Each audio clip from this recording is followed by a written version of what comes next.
তাদেরকে সুন্দর জীবনযাপন দেয়, তখন তিনি কি হয়? তখন তিনি সহচর হয়। কিন্তু সন্তান কামনায় যদি কেউ স্ত্রীর কাছে যায়, তখন তিনি হয় ধার্মিক।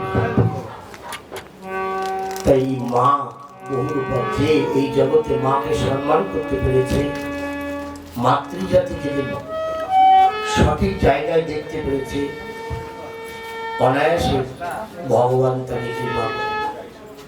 আর কি, আমার কাছে যারা দীক্ষিত বা আমার কাছে যারা আশ্রিত, আমি সবার উদ্দেশ্যে বলছি, যার মাতা পিতা আছে, ওরা যেদিন যার মা বাবা নেই, সে জানে যে মাতা পিতা হারার কত ব্যথা।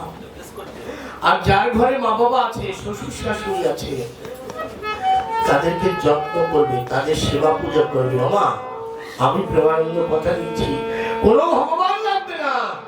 যদি মাতা পিতার চরণে, শ্বশুর শাশুড়ির চরণে যদি সদা ভক্তি শ্রদ্ধা রেখো, তাদের প্রতি যত্ন নাও, তাদেরকে ভালোবাসো, তাদের অনুমতি ক্রমে যদি জীবন যাপন করো, তোমাদের ভগবান লাগবে না, ভগবান অনায়াসে।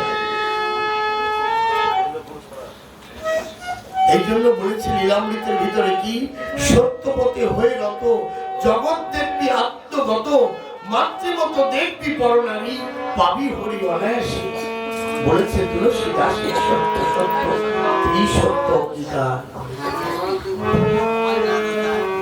আমার কাছে যারা আসছিল বা যারা আসছে, আমার গুরু কখনো ভিন্ন নয়। তোমার গুরু, আমার গুরু, তার গুরু, সব গুরু এক। শাস্ত্রে বলছে, জীবের নিস্তার লাগি নন্দ সুত হরি, ভুবনে প্রকাশ হলে গুরু হরি। তাই তোমার গুরু, আমার গুরু, এই এক গুরুতেই সব বিরাজ করে। যেমন আমার হীরামন দেখিয়েছিল, হরি ঠাকুর বলেছে, হীরারে আমার দিকে একবার চেয়ে দেয়।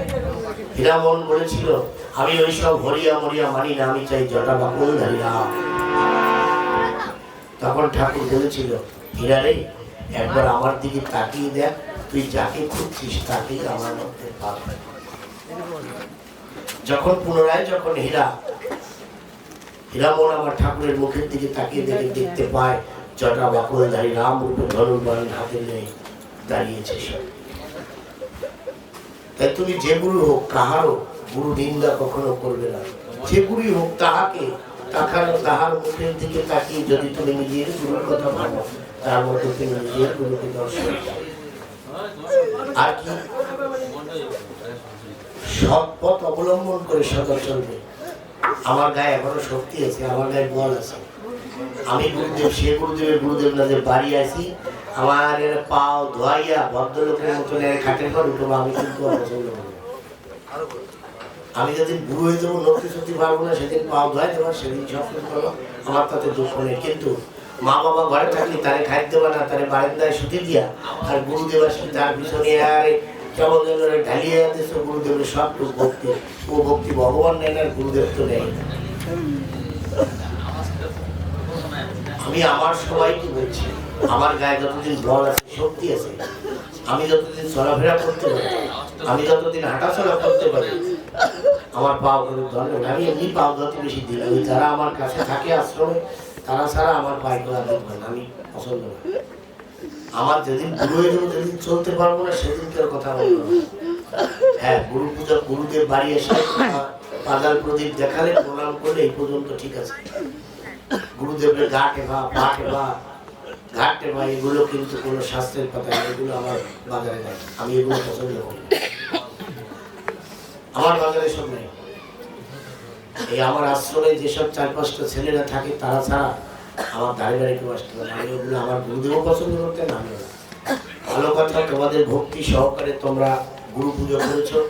আমি আমার সেই পরম ব্রহ্ম, সেই দয়াল হরি, সেই অনাদির আদির কাছে আমি প্রার্থনা করি, তোমাদের মাতা পিতার পদে মতি থাক, গুরুপদে মতি থাক। আর গুরুপদে যারা আছে ভক্তি, তুফানে তার কোনো ভয় হয় না। সে অথই সমুদ্রেও যদি পাড়ি দেয়, যদি তার গুরুপদে ভক্তি থাকে, সে কখনো ডুববে না, তার তরি।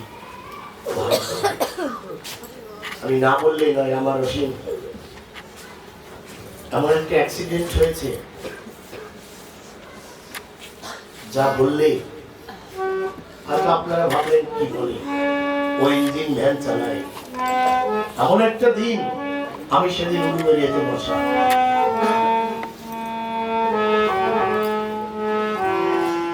একটা গাড়ির সঙ্গে ধাক্কা খেয়ে হয়তো আমার অসীমটা আর ফিরিয়ে আমি পেতাম না। কিন্তু আমি সেদিন দয়াল ভগবানকে ডেকে ডেকে বলেছিলাম, ও বাবা, আমার তো কোনো শক্তি নেই, আমার তো করণীয় কিছু নেই, তবে তুমি নাকি শক্তিমান, তোমার পদে বিশ্বাস করে আর সে আমাকে বড় ভালোবাসে। অসীম, সুদীপ, প্রদীপ, পচা, এরা সত্যি বড় ভালোবাসে। এদের যদি কোনো দুঃখ কষ্ট আপদ বিপদ হয়, এরা যারা এখানে আছে, তাহলে যে ঠাকুর আমার সত্য হইলে না, আমি সন্তান হারা হতে চাই না, তুমি রক্ষা করো। আমার দয়াল হরি সেদিন সেই ডাক শুনে আমার অসীমের একটু ক্ষতি হতে দেয়নি, বরঞ্চ যাকে গাড়ির সঙ্গে ধাক্কা খেয়েছিল সেই ছেলেটাকে নিয়ে ভর্তি করার পরে তার মৃত সংবাদ পাওয়া যায়, যেখানে আমার অসীম থাকবে না। যেভাবে অ্যাক্সিডেন্ট হয়েছিল আমার অসীম থাকার কথা, কিন্তু আমার দয়াল হরি তাকে কৃপা করেছে, সেদিন ভালো এরকম হাজারো আছে মা। তাই গুরুপদে বিশ্বাস রাখো, নয়ন জলে সিদ্ধ করে মাতা পিতার চরণ ভজো, গুরুর চরণ ভজো, দেখবে হিমাচল পার করে যাবে।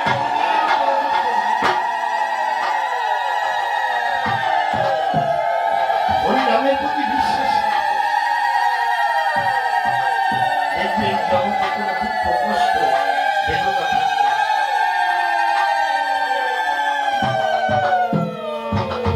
গুরু ভাইদের মধ্যে ভাগাভাগি দলাদলি করবে না। গুরু ভাইয়ের সঙ্গে যদি রাস্তায় দেখা হয়, মনে করবে আমার গুরুদেবের সঙ্গে দেখা হয়, দুইজনে যখন একে অপরকে জড়িয়ে ধরবে, সেই দুইজন যদি একে অপরকে জড়িয়ে ধরো, তার মাঝখানে সদা গুরুদেবকে তোমরা পাবে। তার ছোঁয়া তোমাদের মনে, এই জন্য বলে আপন ভাই থেকে গুরু ভাইয়ের দাম অনেক বেশি। কেন জানো? এরা টাকা পয়সা ধন সম্পত্তির জন্য লড়ে না, এরা পরমার্থিক ধন পাওয়ার জন্য যুদ্ধ করে, লড়ে। এই থেকে আপন ভাই তাই ভাই ভাই মিলেমিশে থাকবে। বছরে কমসে কম একবার গুরুধামে যাবে, যেখানে গুরুদেব বাস করে থাকে নিত্য বৃন্দাবন।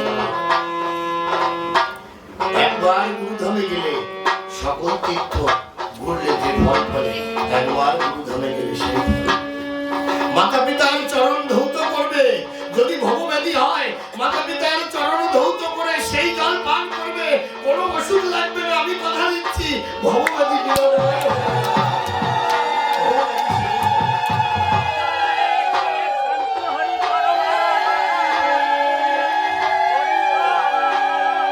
সন্তানদের সুশিক্ষা দেবে।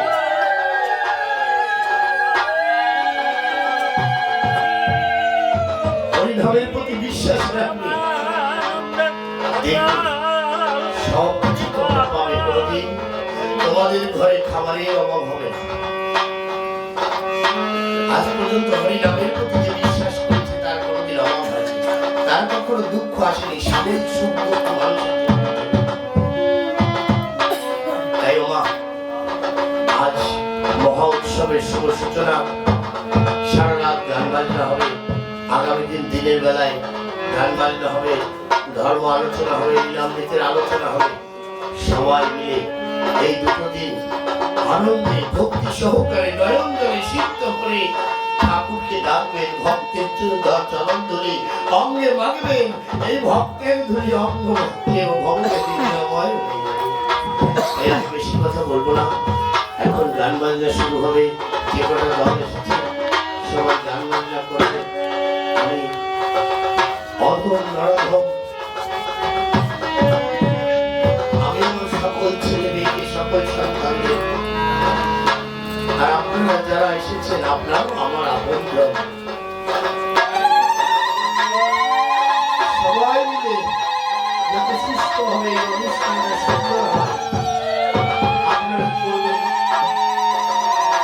আর এরা কোনো ভাই সবাই মিলে এই অনুষ্ঠান এখানে আয়োজন করেছে, অনেক ভুল ত্রুটি কি হবে আপনারা নিজে করে ক্ষমা করে এদের জন্য একটু দয়াল ঠাকুরের কাছে প্রার্থনা করবেন এরা এই ভাইরা যেন মিলেমিশে সবাই ভালো থাকে এবং প্রতি বছর এমন ভাবে যেন ভক্তদের ঢেকে এরা এই মধুর বৃন্দাবন মিলাতে পারে মধুর রাকান্দি ধাম মিলাতে পারে শান্তি হরি